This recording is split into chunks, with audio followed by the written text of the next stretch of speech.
Welcome back, everyone, to the Our Outdoors portion of your weekend. Whether you're on the ice, or maybe you're out there on the deer stand, or you're chasing those pheasants through the cattails in that snow-covered landscape that we have now, I'm your host, Nick Simons, an outdoors writer with my materials online at newsdakota.com and dakotaedge.com. Here and happy to be sharing it all with you as we get into December, the middle stretch already. Boy, and if you're counting, you only got a couple weeks left till that holiday season is upon us. So get your shopping done now. Get all of those great items bought for your favorite hunter and angler stocking stuffers and presents.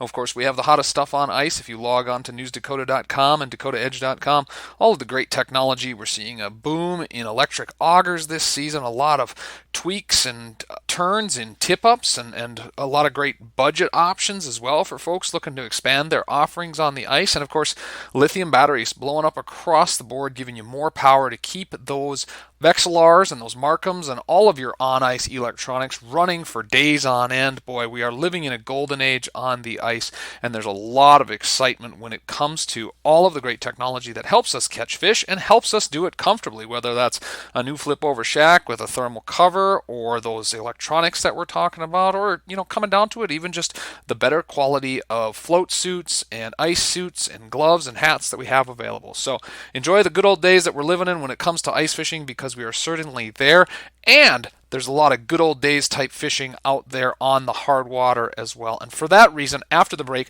we're going to have BJ Kratz with the North Dakota Game and Fish Department. He is the Southeast Fisheries District Supervisor. He's going to give us some insight on some of the bigger lakes, the ones that you know and love, Ashtabula, Spiritwood, the reservoirs over by Jamestown. But then he's also going to let you in on some of that great fishing to be found in some of those smaller lakes. A lot of good information coming up right after this quick break, so please stay tuned. Welcome back to the show, everyone. After a little bit of snow, we've got some nice cold weather that has set up some hard water, and folks are getting out there in earnest throughout southeastern North Dakota. And for that, we have BJ Kratz, Southeast Fisheries District Supervisor for the North Dakota Game and Fish Department, joining us today to share all of the insight into what's to come on hard water. BJ, welcome to the show. Thank you. Good to be here. Yeah, it's always good to have you on, especially this time of year as we get excited to crack that auger out there and get it running.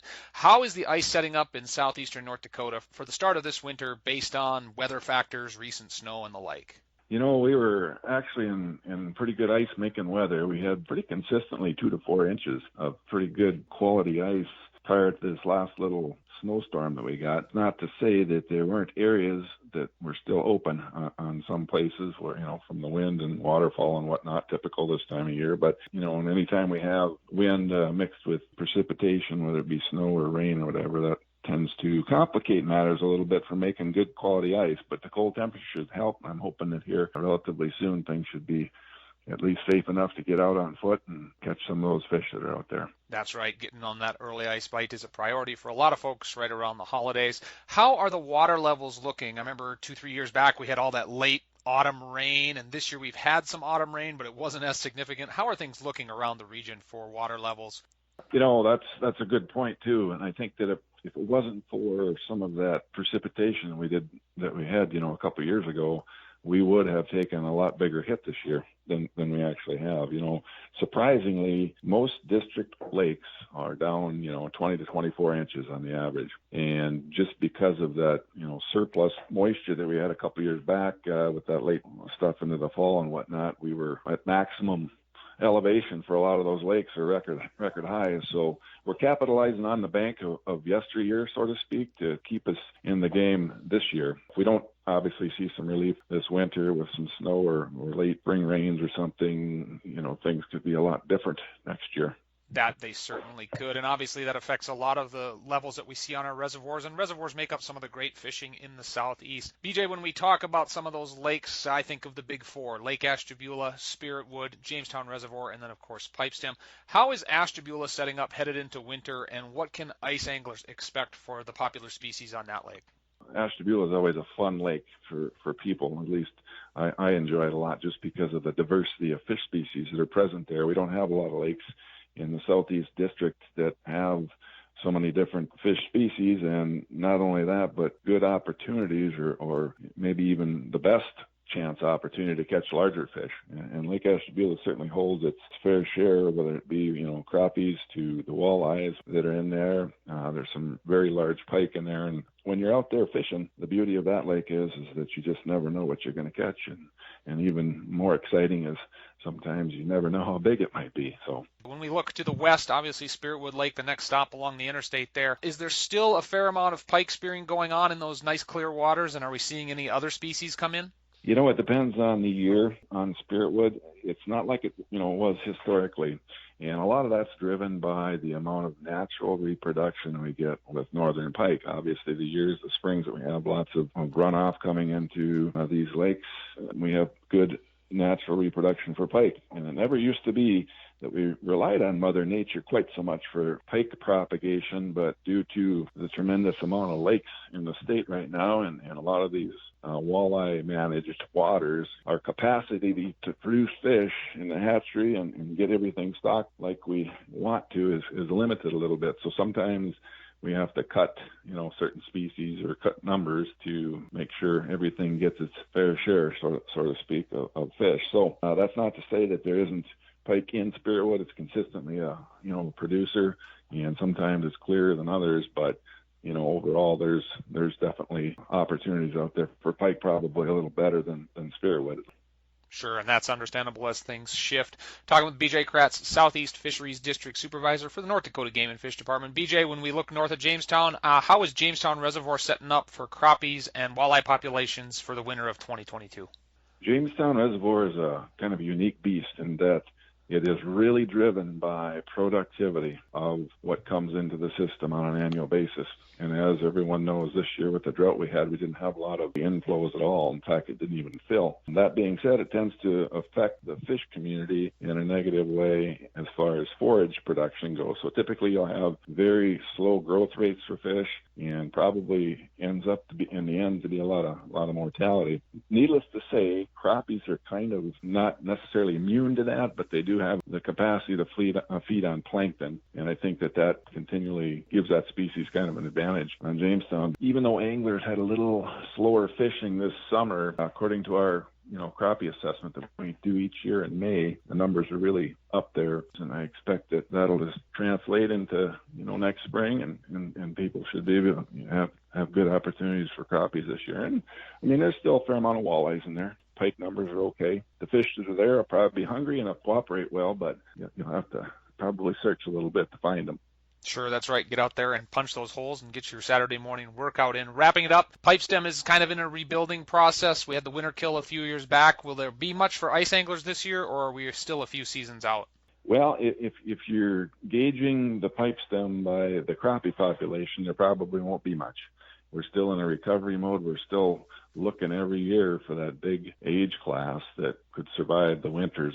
But the perch population in there is better probably than it's ever been. And that's certainly given anglers some opportunity this last summer. And the pike population is crazy good. I mean, we had catch rates there. Anglers were catching fish and a lot of good shore fishing opportunities. And it was a really good year for pike. So I expect that this winter, pike and perch, and there'll be a few walleyes mixed in there too for folks. Sure thing. When one species go down, it's nice to know that folks can find one that steps up to fill in that void. We're talking with BJ Kratz, Southeast Fisheries District Supervisor. Beyond those main Southeast lakes, where can folks go for perch? What lakes are maybe established, or maybe some sleepers you want to give a couple hints to? Sure. Last year, a lot of the anglers around here have kind of focused on that Barnes County stuff. North Hobart Lake was really good. Had a lot of successful and happy anglers out there, good catch rates for perch, and a pretty good average size, 10, 11 inches. So that was good. We did get into North Eccleston, which is just a little bit to the west. This year, I sample that every other year, and the indications are there that there's a pretty robust perch population in there, and we had some bigger fish in there this year than we did a couple of years ago in our survey. So providing those fish are hungry, that's another great possibility for perch anglers. And a little farther to the west, that stuff over toward Medina and Cleveland, that Brooks complex is through the last several years produced a lot of good fishing opportunities for people. It's pretty big. It'll move around a lot, but once you find them, you can have some pretty memorable times there. So yeah, those green and yellow footballs sure are a lot of fun coming up through the hole. There are a lot of smaller bodies too that are stocked with walleyes in the region. What are some of your top picks there? This is kind of a unique year. Basically, I've set a couple records. We've got 131 waters now that have fishable populations in them, which translates into about 56,000 acres of opportunity out there for folks. And a lot of those fisheries have walleyes in them. We had 28 lakes this year in the district itself that exceeded 10 fish per net night, which is kind of an index for a good walleye fishery. Some of those lakes where the catch rate were good. I mean, they're all over the place, but Mud and Pearl Lakes north of Medina was good. Foot Lake, that's just south of Medina, that was exceptional as well. North of Jamestown, we had Hogarth Dam, and as far down south as Lidgerwood country, we had Ryland Lake, and then Four Corners over toward Hankinson, and then of course Twin Lake down by Lemoore there. That's always pretty good fishery. And then Diamond Lake at Calm, and even Tad Lake west of Oaks, we had great catch rates. So walleye wise, there's lots of opportunity out there this year. Yeah, that's great to hear. And if folks were looking to get a spread of tip-ups out there for pike and chase those flags, what's their best bet in the region to get on the ice after Northerns? I'd have to say Flood Lake. That's down there by Cullum. Great numbers of 3 to 5 pound pike in that system. And then, of course, if you're a little farther south and east, maybe Grass Lake near Lidgerwood. Same type of deal. Great abundance of 2 to 4 pounders there. So pretty good pike fishing this year. That sounds like a great boatload of opportunities there, or fish house load of opportunities as it might be with the ice out there. BJ, we thank you so much for your insight and for sharing those opportunities. And most importantly, thank you so much for being on the show today. You bet. Thank you. So some fantastic information there from BJ Kratz, Fisheries Supervisor for the Southeastern District with the North Dakota Game and Fish Department, naming names and making sure folks get out there. Log on to gf.nd.gov and you can check out those fishery surveys that he referenced for all of those different lakes, whether you're after perch or pike or walleyes. So many incredible opportunities as the ice sets up and folks have a chance to get on the hard water. Remember to have a life jacket or a float suit and those ice picks and some cleats for your feet as you're stepping out on that newly formed ice. Take a kid with you when you know it is safe and you know the bite is hot so you can have a great time. And if you do, I'm sure I'll see you in our outdoors.